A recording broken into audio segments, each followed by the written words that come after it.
अच्छा, तो अब हम पिछली वीडियो में हमने डायमेंशन कुछ फिजिकल क्वांटिटी की गई थी। अब हम वो फिजिकल क्वांटिटी लेते हैं ना जिनका डायमेंशन दूसरी फिजिकल क्वांटिटी के साथ सेम है। जैसे कि हमारे पास सबसे पहले आता है स्प्रिंग कांस्टेंट, जो हमारे पास हो गया स्प्रिंग कांस्टेंट।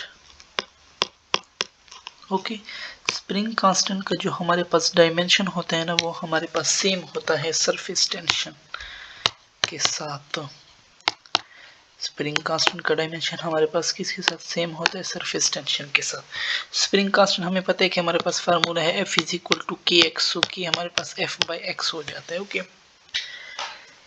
सो इन दोनों जो सरफेस टेंशन है वो भी, उसका भी यूनिट और इसका यूनिट दोनों हमारे पास सेम है। अब अगर वो आपसे यूनिट पूछ लें, सो ये हमारे पास न्यूटन पर मीटर हो सकता है। ओके, आपसे अगर वो पूछ ले कि नहीं SI यूनिट पूछ ले, M के एस में, सो हमें पता है फोर्स आप खोल लिया करो, M में नीचे हमारे पास एक्स, M क्या होता है? किलोग्राम, एक्सेलरेशन मीटर, और ये मीटर तो कट जाएगा, और ये तो नीचे था मीटर में से, ये कट जाएगा, और second minus 2 kilogram, second minus 2 हमारे पास M के एस में हो जाएगा, CGS में फिर ग्राम, सेकंड माइनस 2। इसी तरह अगर हम FPS में ले लें, वहाँ पे हमारे पास स्लग हो जाएगा। ये सारे मास वगैरह के यूनिट हमने पिछली वीडियो में किए थे। ओके, सो ये हमारे पास जो कौन सी ये दो क्वांटिटी हैं, स्प्रिंग और हमारे पास स्प्रिंग कांस्टेंट और जो सरफेस टेंशन है, इनका हमारे पास डायमेंशन सेम है। चलो हमें डायमेंशन लिख ले, तो डायमेंशन इसका हमारे पास क्या बनेगा? किलोग्राम हमारे पास M है और सेकंड हमारे पास T-2 हो जाएगा। इन दोनों का हमारे पास डायमेंशन ही है। अच्छा, हमारे पास आगे क्वांटिटी आती है linear momentum. Okay, linear momentum and linear momentum के साथ हम पढ़ते हैं इम्पल्स। इन दोनों का हमारे पास डायमेंशन सेम है। लीनियर मोमेंटम हम क्या लेते हैं? MV, M का हमारे पास kilogram metre second inverse. Impulse का भी हमारे पास यही है ना, इम्पल्स का हम जो लेते हैं F क्रॉस T। तो फोर्स हमारे पास क्या है? M A और T एक्सेलरेशन में, फिर हमारे पास M वेलोसिटी टाइम और T, और ये फिर हमारे पास कट जाएगा, सो MV फिर हमारे पास वही हमारे पास डायमेंशन आएगा इन दोनों का। सो किलोग्राम का हमारे पास होता है M, मीटर का होता है L, और T-1 हमारे पास MLT-1। इनका हमारे पास डायमेंशन बनता है। सो अगर आ जाए कि किन किन का डायमेंशन सेम है, सो लीनियर मोमेंटम और इम्पल्स का भी हमारे पास डायमेंशन सेम है। इसी तरह आपके पास FPS MKS में पूछ सकते हैं, CGS में फिर ले जाओ ग्राम सेंटीमीटर पर सेकंड, इसी तरह FPS में ले जाओ फुट सेंटीमीटर फुट, किलोग्राम का स्लग, और मीटर का फुट और सेकंड, तो वही हमारे पास उसी तरह रहता है। या अगर अब फोर्स हम न्यूटन भी ले सकते हैं ना, अगर हम फुल ओवरऑल ले न्यूटन MKS में, अगर हम इसी तरह CGS में हम डाइन ले लें, उसमें हम पाउंड ले लें, ये भी आप लोग ले सकते हैं। ओके, अच्छा, हमारे पास फिर क्वांटिटी आ जाती है प्रेशर। इनके हमारे पास डायमेंशन सेम है। स्ट्रेस हमारे पास हो गया, हमारे पास यंग मॉडुलस हो गया, हमारे पास शेयर बल्क मॉडुलस हो गया। इन सारों की हमारे पास डायमेंशन सेम है, ये भी आपके पास आ सकते हैं। ओके, अब अगर हम ले लेते हैं प्रेशर, हमारे पास क्या होता है? Force per unit area. Stress भी हमारे पास फोर्स पर यूनिट एरिया होता है, सो न्यूटन मीटर -2। सो इसका भी हमारे पास क्या होता है? न्यूटन पे फिर हमारे पास MA होता है ना, और ये M-2। सो ये एक एक तो कट जाएगा, लेंथ सिर्फ बचेगी, और एक्सेलरेशन में फिर लेंथ होती है, और एक्सेलरेशन में नीचे टाइम T-2 होता है, सो ऊपर आ जाएगा, सो L2 और T-2 हमारे पास इसका डायमेंशन बन जाएगा। ओके, L2 T-2 हमारे पास इसका डायमेंशन बनता है। फोर्स का हमारे पास क्या बनता है? फोर्स हमारे पास M है। अच्छा, नीचे एरिया है, एरिया हमारे पास मीटर स्क्वायर होता है, सो ये मीटर मीटर तो कट जाएगा हमारे पास। ए में फिर हमारे पास LT-1 फोर्स पर एरिया कर लेते हैं। फोर्स पर एरिया, फोर्स में हमारे पास MA आ जाता है, नीचे हमारे पास मीटर स्क्वायर आ जाता है। ओके, अच्छा, फोर्स का तो हमारे पास M मास है ना, मीटर नहीं है, दैट से मैं कहता क्यों गलत आ रहा है। फोर्स का तो हमारे पास मास है, सो मास का तो अपना अलग यूनिट है। ओके, ये सब्र करो, मैं नई पेज पे कर लेता हूँ। फोर्स हमारे पास क्या है? MA है हमारे पास। ओके, और नीचे हमारे क्या होता है? एरिया। एरिया हमारे पास मीटर स्क्वायर है, यानी L2 में इस तरह लिख लेता हूँ, सो वो हमारे पास KG बन जाएगा। ये एक्सेलरेशन में हमारे पास मीटर पर सेकंड स्क्वायर और नीचे तो पहले भी एल स्क्वायर था, सो एक एक तो यहाँ पे कट जाएगा। सो हमारे पास क्या बन जाएगा, एम एल ऊपर आएगा एल माइनस 1 और सेकंड में हमारे पास टी माइनस 2। सो ये हमारे पास इसका डायमेंशन बनता है M L minus 1 T minus 2। ये हमारे पास किस किस का डायमेंशन है, अगर आपको प्रेशर दे दे, स्ट्रेस दे दे, Young modulus, shear bulk modulus, तो इन सारों का डायमेंशन हमारे पास M L minus 1 T minus 2 है हमारे पास। ओके, अच्छा हम जाते हैं आगे। अच्छा अब हम आते हैं पीछे की तरफ, ताकि हम अब जाते हैं नई फिजिकल क्वांटिटी में। हमने अभी प्रेशर, स्ट्रेस, अब और कौन सी क्वांटिटी है जिनके हमारे पास डायमेंशन सेम है। हमारे पास लेटेंट हीट हो गया, लेटेंट हीट, एंड हमारे पास ग्रेविटेशनल पोटेंशियल, इन दोनों का हमारे पास डायमेंशन सेम है। ओके, ये आप याद कर लें, ग्रेविटेशनल पोटेंशियल। लेटेंट हीट हमारे पास हीट पर यूनिट मास होता है। ओके, सो लेटेंट हमारे पास heat per unit mass, heat का हमें पता है कि किसके साथ हीट का डायमेंशन सेम था, हमने पिछले वीडियो में किया था, वर्क के साथ इसका डायमेंशन सेम था। वर्क का क्या रहता है, M L two T minus 2 और नीचे मास है ये भी एम एस, ये कट जाएगा एल टू टी माइनस 2, हमारे पास इसका डायमेंशन आ रहा है। सो लेटेंट हीट का भी हमारे पास यही डायमेंशन है और ग्रेविटेशनल पोटेंशियल का भी हमारे पास यही डायमेंशन है। इसी तरह अगर ये आपसे पूछ ले, अब आइए अगर हम इसका यूनिट निकला चाहे, यूनिट क्या होगा, मीटर स्क्वायर, टाइम का हमारे पास सेकंड माइनस 2। ओके, अगर CGS में पूछना चाहे सो सेंटीमीटर स्क्वायर हो जाएगा और वो सेकंड माइनस 2। इसी तरह अगर FPS में पूछना चाहे सो फुट स्क्वायर और सेकंड माइनस 2 हमारे पास उसी तरह आएगा। अच्छा हम आगे जाते हैं, हमारे पास और कौन सी क्वांटिटी है जिसके डायमेंशन सेम है। हमारे पास एंगुलर मोमेंटम हुआ, एंगुलर मोमेंटम और प्लांक कांस्टेंट का हमारे पास डायमेंशन सेम है। ओके, इन दोनों का हमारे पास डायमेंशन सेम है। एंगुलर मोमेंटम हमारे पास के आर पी और फिर आर और m v momentum m v होता है। सो ये हमारे पास क्या हो जाएगा, एम का हमारे पास एम, वी में भी एक लेंथ होता है और ये भी एक लेंथ है L2 और वी में एक टाइम नीचे होता है। So M L two T minus 1 हमारे पास इसका डायमेंशन बन जाएगा। Okay, M L two T minus 1 हमारे पास एंगुलर मोमेंटम का भी डायमेंशन होगा। इसी तरह हमारे पास प्लांक्स कांस्टेंट का भी हमारे पास यही डायमेंशन होगा। इन दोनों के हमारे पास सेम डायमेंशन है। CGS में भी आप कन्वर्ट कर सकते हो, FPS में भी हमारे पास आप कन्वर्ट कर सकते हो। EMF आपके पास आ जाए, EMF हमें पता है EMF को हम वोल्टेज कहते हैं, इनका भी डायमेंशन हमारे पास सेम होता है। EMF का हमें पता है क्या होता है, work per unit charge.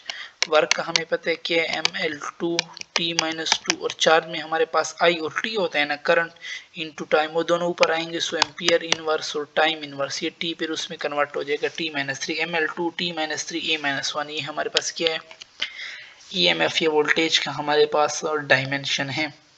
Okay, फिर हम आगे जाते हैं और कौन सी क्वांटिटी जिनका हमारे पास डायमेंशन सेम है। स्पेसिफिक हीट ऑफ गैस हो गया हमारे पास, स्पेसिफिक, बस इससे तो और छोटा नहीं हो सकता। स्पेसिफिक हीट ऑफ गैस मेरे पास हो गया, और gas constant, real gas constant जो है ना, इन दोनों का हमारे पास डायमेंशन सेम है। स्पेसिफिक हीट और गैस क्या होता है, delta Q divided by NT। इनका डेल्टा क्यू में हमें पता है कि वर्क की तरह इसका डायमेंशन हो गया ML2 T माइनस 2। T ऊपर जाएगा ये -3 हो जाएगा और N में हम क्या पुट करेंगे, मोल, मोल भी ऊपर जाएगा। सो मोल इनवर्स इसका हमारे पास ये डायमेंशन है। स्पेसिफिक हीट का भी यही डायमेंशन है। रियल गैस कांस्टेंट का भी हमारे पास ये डायमेंशन। रियल गैस कांस्टेंट का क्या फार्मूला था, PV NRT था ना, NT नीचे आएगा। अगर इसको PV हमें पता है कि वर्क होता है, सो फिर ऊपर वर्क का डायमेंशन और नीचे NT का, तो इन दोनों का भी हमारे पास डायमेंशन हमारे पास सेम है। फिर हम आगे जाते हैं कि और कौन सी क्वांटिटी है जिनका हमारे पास डायमेंशन सेम है। हमारे पास इंट्रोपी हो गई, इंट्रोपी एंड बोल्ट्जमैन कांस्टेंट का भी हमारे पास डायमेंशन सेम है। इंट्रोपी हम कैसे देते हैं, delta S delta Q divide by हमारे पास टेम्परेचर। हमें पता है डेल्टा क्यू वर्क है ML2 T माइनस 2, टेम्परेचर का केल्विन है, ऊपर आएगा K माइनस 1। सो ये डायमेंशन हमारे पास इंट्रोपी का भी है, यही डायमेंशन हमारे पास बोल्ट्जमैन कांस्टेंट का भी है।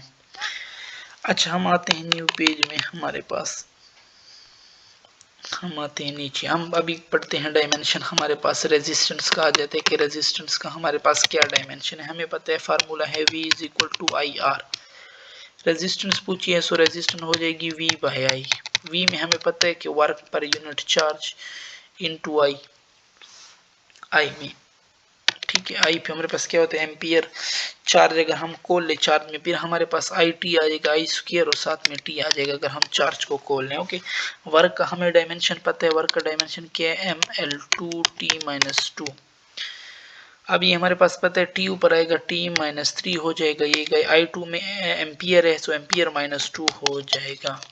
ml2t-3 एम्पियर -2 इसका हमारे पास रेजिस्टेंस का हमारे पास डायमेंशन है। ओके, आप खुद भी मालूम कर सकते हैं, हमने पीछे पढ़े हैं ना, फॉर्मूले को खोल लिए करो, आप सीधा आपके पास डायमेंशन आ जाएगा। आपसे पूछ रहे मुझे कैपेसिटेंस का हमारे पास डायमेंशन क्या है, हमें पता है Q is equal to CV, capacitance का पूछ रहे हैं, ठीक है। C को मालूम करना है सो ये Q बाई V हो जाएगा। Q हमने अभी पढ़ा, ये Q तो चलो हमारे पास चार्ज वाला Q है ना, ये हीट वाला Q तो नहीं है, सो इसका डायमेंशन तो हमारे पास वर्क के बराबर नहीं हो सकता। चार्ज हमारे पास क्या था IT और वोल्टेज हमारे पास वर्क पर यूनिट चार्ज, और चार्ज में फिर मैं IT पुट कर देता हूँ, ठीक है। सो मेरे पास हो जाएगा आई स्क्वायर टी स्क्वायर और नीचे फिर मैं डायमेंशन पुट कर दो ml2t-2, फिर आई में मेरे पास एम्पियर पुट कर दो, उसमें T square so ampere square और t-2 पर जाएगा, ये तो कट जाएंगे। ml2t-2 था, नहीं माइनस वाला तो नहीं कटेगा, ये ऊपर जाएगा 4 हो जाएगा, यानी m ऊपर जाएगा सो वो मेरे पास हो जाएगा -1, l ऊपर जाएगा वो मेरे पास हो जाएगा -2, t ऊपर जाएगा वो मेरे पास हो जाएगा 4 और साथ में एम्पियर -2। सो ये हमारे पास डायमेंशन किसके m-1 l-2 a2 और साथ में t4, ये हमारे पास डायमेंशन है कैपेसिटेंस का।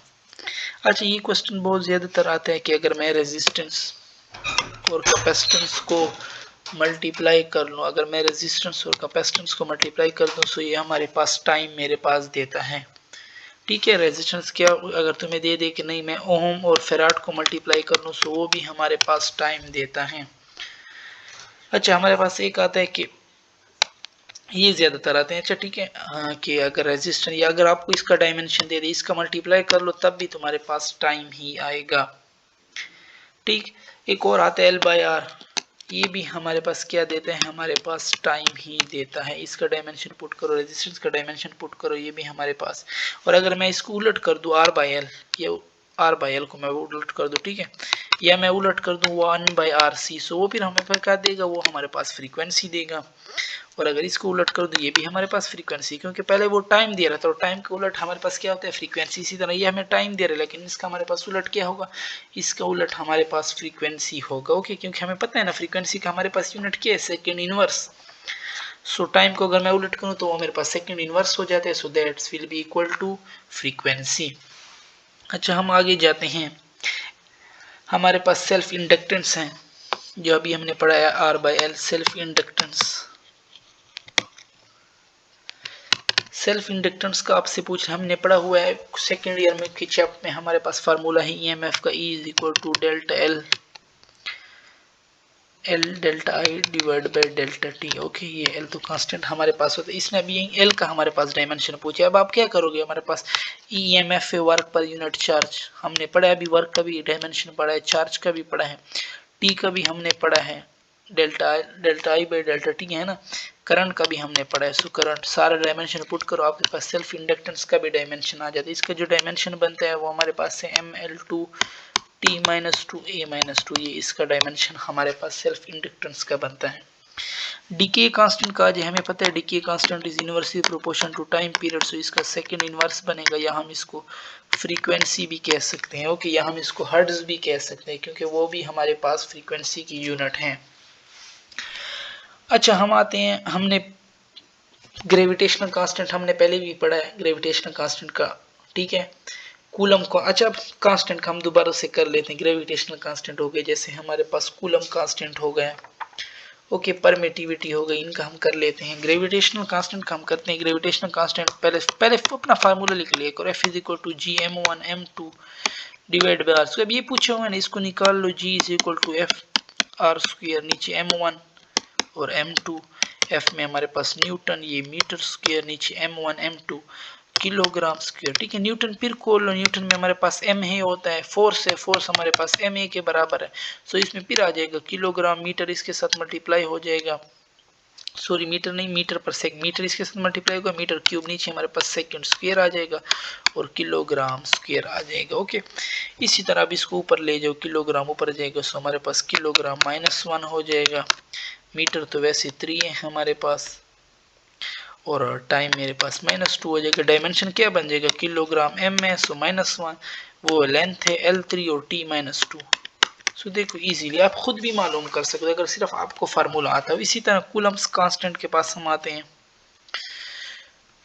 कूलम कांस्टेंट हमें पता है, कूलम कांस्टेंट भी यही है कि Q1 Q2 divide by R square. अभी हमें पता है कि मालूम करना, फोर्स को मैंने मालूम करवाया हुआ है, एक चार्ज का हमें पता है, दूसरे चार्ज का पुट कर दो, रेडियस पुट कर दो, तुम्हारे पास कूलम कांस्टेंट का भी आपके पास डायमेंशन आ जाएगा। फिर इसको कन्वर्ट भी कर सकते हो, CGS में कन्वर्ट कर लो, या तो सेंटीमीटर में कन्वर्ट करो, या जो उसका अपना फुल नाम है, जैसे हम डाइन में कन्वर्ट कर लें, जैसे हम उसको पाउंड में कन्वर्ट कर ले, मीटर को सेंटीमीटर में, मीटर को फुट में कन्वर्ट कर लो फुल, इसी तरह भी आप कन्वर्ट कर सकते हो कि कूलम कांस्टेंट। इसी तरह हमारे पास परमिटिविटी आ गई। परमिटिविटी भी तो यही चीज़ है कि मेरे को अगर हम को ले 1/4 पाई एप्सिलॉन नॉट और फिर यही Q1 Q2 divide by R square, force उधर है तो वो इधर आ जाएगा, ये epsilon not 1 divide by force, 4 पाई तो कांस्टेंट, कोई डायमेंशन नहीं है हमारे पास, Q1 Q2 divide by R square. फिर देखो फोर्स का मैंने मालूम करवाया हुआ है, चार्ज का मैंने मालूम करवाया हुआ है, दूसरे चार्ज और साथ में रेडियस का पुट कर दो, फिर आपके पास परमिटिविटी की भी आपके पास डायमेंशन आ जाएगी। खुद काम करना पड़ेगा आपको, जब तक खुद नहीं करोगे ना याद नहीं रहेगा। अब देखो लेट सपोज मैं मैग्नेटिक फील्ड का ले लूं, बिल मैग्नेटिक फील्ड मालूम कर लो, फोर्स मैंने मालूम करवाया हुआ है, करंट एम्पियर है, लेंथ का मीटर है, मैग्नेटिक फील्ड का भी आपके पास आ जाएगा। इसको फिर कन्वर्ट कर लो, CGS में कन्वर्ट कर लो, FPS में कन्वर्ट, जितना कन्वर्ट करोगे, जितना प्रैक्टिस करोगे, it will make you perfect. Okay, आपसे पूछ ले कि ratio of electric field and magnetic field, हमें पता है, हमने आगे सेकंड ईयर चैप्टर में पढ़ना है कि हमें वेलोसिटी देते हैं ना, वेलोसिटी का क्या LT-1। वैसे तो बहुत मुश्किल लग रहा है, लेकिन हमें फार्मूला पता है कि जो सही लेफ्ट साइड पे होता है वो हमारे पास राइट साइड के बराबर होता है। मैग्नेटिक फील्ड का वो आपको कह सकते हैं मैग्नेटिक इंडक्शन, सही, वो आपको मैग्नेटिक इंडक्शन भी कह सकते हैं कि मैग्नेटिक इंडक्शन का मेरे पास मालूम कर दो। मैग्नेटिक फील्ड ना, magnetic field, magnetic induction, magnetic field density, ये सारे हमारे पास यही मैग्नेटिक फील्ड के नाम है। मैग्नेटिक फील्ड इंटेंसिटी, ये हमारे पास सारे यही डायमेंशन है। तो हमने पढ़ लिए, जिन फिजिकल क्वांटिटी के डायमेंशन बराबर थे वो भी हमने ऑलमोस्ट कर लिए। बाकी तो आपको अब खुद भी आपको बनाने का तरीका, कोई भी फार्मूला आपको दे दे, बस उसको बिल्कुल ऐसा यूनिट मिले हो, उसको आप डायमेंशन में कन्वर्ट कर सकते हो। सो यहाँ पे हमारे डायमेंशंस की जो वीडियोस थी, एक पिछली वीडियो थी और एक ये वाली वीडियो, ये यहाँ पे ख़त्म होती है। ओके।